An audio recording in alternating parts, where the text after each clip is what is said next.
Welcome to Inside Games, the only gaming news channel brave enough to still be disappointed by Halo Infinite. Yeah, somehow. We're carrying that torch. It does sting a little less every time, though, which is good because, God, it seems like the size of the stinger just gets bigger and bigger. Halo Infinite developers 343 Industries shared an oof-laden development update today with some frustrating developments. Not only is the game's next season delayed to March 7th, 2023, but local co-op, the franchise staple feature, local co-op, is now cut entirely from the game. It's never happening. Wow. More delays and cut features are the exact opposite of what folks expected to hear from a game that's almost a year old. This is not an isolated incident. Everybody that follows Halo knows that. Delays, drop features, broken promises, they're just becoming commonplace with the Halo franchise after issues with Halo 5 and the Master Chief Collection. I feel like people now are expecting this. Yeah, sadly. But it wasn't all bad news, despite the bad news. There is content coming, new content. Our Inside Games Halo correspondent has been studying the update all day, so lay it on us, Shartana. Oh, I'm so mad it's enough to make a hologram girl go rampant. I leave home for a few days and look what happens. Well, hey, I've read the Wikipedia article on rampancy, so I think I know how to deal with this. Quick, just stop thinking. Okay. Maybe think just a little bit, because we still need that Halo news. Oh, I love Halo. Did you hear about their new update? Well, yeah, I'm kind of hoping to. Well, buckle up. 343 Industries updated their development roadmap today, September 1st, with a post on Halo Waypoint and a 30-minute dev update on YouTube with 343 Head of Creative Joseph Staten and Head of Live Services Sean Barron. The beginning of Season 3, which you might naturally expect to start after the conclusion of Season 2 on November 7th, has been delayed 4 whole months to March 7th, 2023. Oh my god. Instead, 343 will release the Winter Update on November 8th, a non-denominational update, which will include network co-op, campaign replay, 2 new maps, 1 new game type, a free mini battle pass, the Forge beta, and match XP. The freshly delayed Season 3 will now include a new weapon, new equipment, new maps and modes, and a custom game browser. Jesus God. Yeah, that delayed season better be a fucking banger, let me tell you. 343 also reminds everyone a few times in their update video that these content updates are free, which is super cool. I'll give it to them. That's awesome. Good for them. But they also have an increasing track record of delaying or just outright canceling planned features. So maybe don't plan the Forge LAN party just yet. Maybe, more realistically, just cancel that LAN party outright, following 343's footsteps there. Longtime fans of Halo are feeling especially neglected with the news that local co-op has been canceled entirely. We have had to make the difficult decision not to ship campaign split screen co-op and take the resources that we would use on that and go after this list and all these other things that we're going to talk about in just a sec. That's a real twist to the knife, considering the 343 Industries founder Bonnie Ross promised that every Halo game would have split screen going forward back at DICE in 2017 after Halo 5 dropped the feature. For any FPS going out forward, we will always have split screen in going forward. They promised. Yeah, they didn't even make it one game, though. They promised. I guess at the time you start promising that something will always happen in the future is when it absolutely will never happen again. The second it becomes inconvenient. Yeah, I don't know. It's a tough one. Split screen co-op is tied to Halo's identity. You know, those legendary runs and combat evolves for all the skeletons in the room. But we have to assume it's not a very widely used feature these days. So if it's a choice between an admittedly obsolete game feature, still cool, but obsolete, or maps that everyone will play and the content the game desperately needs, it's kind of obvious from that perspective. It's just, to me at least, it's more evidence that Halo really was a game of its time, and taking it out of that, things start to fall off. That's a good point, Lawrence. It's not all losses, though. Infinite's 4-player network co-op will add new campaign achievements, along with the assurance that all unlocks and progress in co-op will count for all players. That's cool. You'll finally get the ability to replay the campaign as well, almost a year after launch. Halo!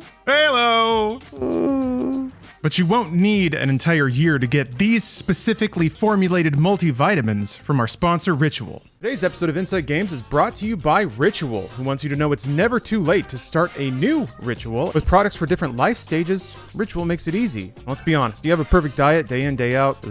I do not. Ritual helps people like me fill the gaps in their diet with no shady additives, fillers, or colorants. These 2 easy-to-take capsules provide 10 nutrients to support a strong foundation for your health. Ritual is a brand that I can trust because you can trace the decision-making process behind each of their ingredients, from where they source their nutrients and why to their environmental impact. Ritual is the obsessively researched, transparently made multivitamin. Their Essential for Men product contains 10 high-quality nutrients like vitamin A, vitamin D, omega-3, and zinc that are difficult for men to get from their diet alone. The delayed-release capsule design is also gentle on an empty stomach, and there's a mint tab in every bottle to keep your vitamins smelling fresh. Ritual are offering 20% off your first month by using our code and clicking the link in the description. Once more, get 20% off your first month by clicking the link in the description and using our code. Thank you, Ritual. All right, last we left the tragic tale of Halo Infinite. It's not over yet, by the way, but, you know, it's still tragic. It took 343 Industries 11 months to add the ability to replay single-player levels, which just about sums up how Halo Infinite's been going.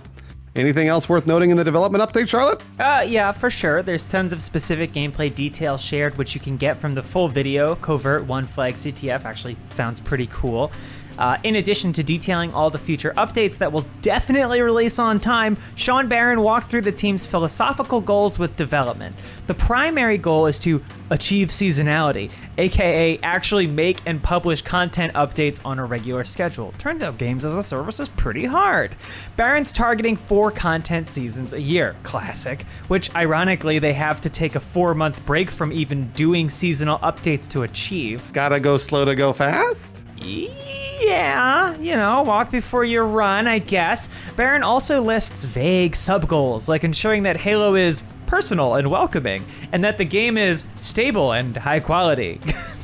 Barron wants significant progress in these areas by the end of 2023, summarizing by teasing fewer promises and more information before going on to make many more promises. Barron also mentioned something interesting when talking about customization. He first assured everyone that Halo would always look like Halo, but that the development team was also looking at ways to support other identities in the game. Oh, I know what that means. We can finally be Pickle Rick in Halo. I've been waiting. Oh yeah, naturally. We all know that you have to have a very high IQ to play Halo. Where's the Szechuan sauce? Oh man, memes aside, that is an interesting comment, especially referencing the fact that other games and service games do it, in quotes. We're guessing that they're trying to open the door for promotional content inside of Halo Infinite, so get ready for the Mjolnir-powered assault armor Mark Burger King. What's a little more annoying is all the phrasing and verbiage describing Halo Infinite like it's just getting started, as opposed to a game that's been released for 9 months. And I like people to think of this season, like our players, they should think of this season as the beginning of what seasonality is. Like, we should start getting to that goal of 13-week seasons. Not saying that's a 13-week season, but I'm saying this is the beginning. We do have to kind of just get the foundation up to the level that we all want it to be before we can explore the other kind of nice-to-have aspects of the game. It's reminiscent of the PR cycles we've seen around other failed games as service launches, like Anthem or Battlefield 2042. New update cycles are promised to be a fresh start or new beginning, only to fall short and start the whole process over months later with a heartfelt blog post. From the heart of my blog, I apologize. And an abandoned roadmap, yeah. The thing that gets me, and we're here now, so whatever, but it does sort of talking about the game like that, like we have to establish a good foundation and we really got a good base to just go crazy from here. It really does reinforce that the game did launch well before it was supposed to. And gosh, even that was nearly a year after it was originally supposed to launch with the Series X. So it was just not ready in any way. And the way they're talking about it now makes that very clear in hindsight. I mean, it was clear to everyone, but it's just whenever, it's lame when the transparency comes after the fact, I guess. But Lawrence, they needed money. I guess, yeah. Really needed a foothold. We need those games as service players. Give them. That said, it is amazing what good content can do for a game. You actually talked about Battlefield 2042, Charlotte. That game just started its 2nd season of content. Believe it or not, it is turning the game around very, very slowly, like a tanker, basically. Wow. It is. The content updates haven't been revolutionary, but they have arrived complete and on time, according to DICE's schedule, which is pretty great. Yeah, it's working, at least according to the player counts. Both seasons of content resulted in a spike of active players, according to Steam charts. That's what you'd expect, but the data's there. The daily average player count actually roughly doubled after the release of Season 1, too. So a lot of players showed up and a lot of them stayed. So that's cool. If Battlefield 2042 can turn its fortunes around with patches and new content, surely Halo Infinite can do the same, right? Anything's possible. Especially since Forge is bound to be a content factory. You don't need to make maps when all kinds of crazy stuff is going to tumble out of Forge. Reception around the internet is pretty much a collective sigh and eye roll, as we've gotten used to with Halo Infinite. Several YouTube commenters take specific issue with the update's focus on competitive play, with Gerardo Azafefa writing, "I do not care about competitive play." And MB Guitar Man commenting, "They need to make Halo a party game you can enjoy with friends again." Folks on Reddit are less diplomatic. The Iceman 2888 describes this update as a staggering level of incompetence all around, and the other Manning observes that it's impressive just how much 343 fucks up every single Halo game they come out with in new and interesting ways. You know, weirdly, that Reddit, the anonymous users are somehow less diplomatic. Kind of strange, right?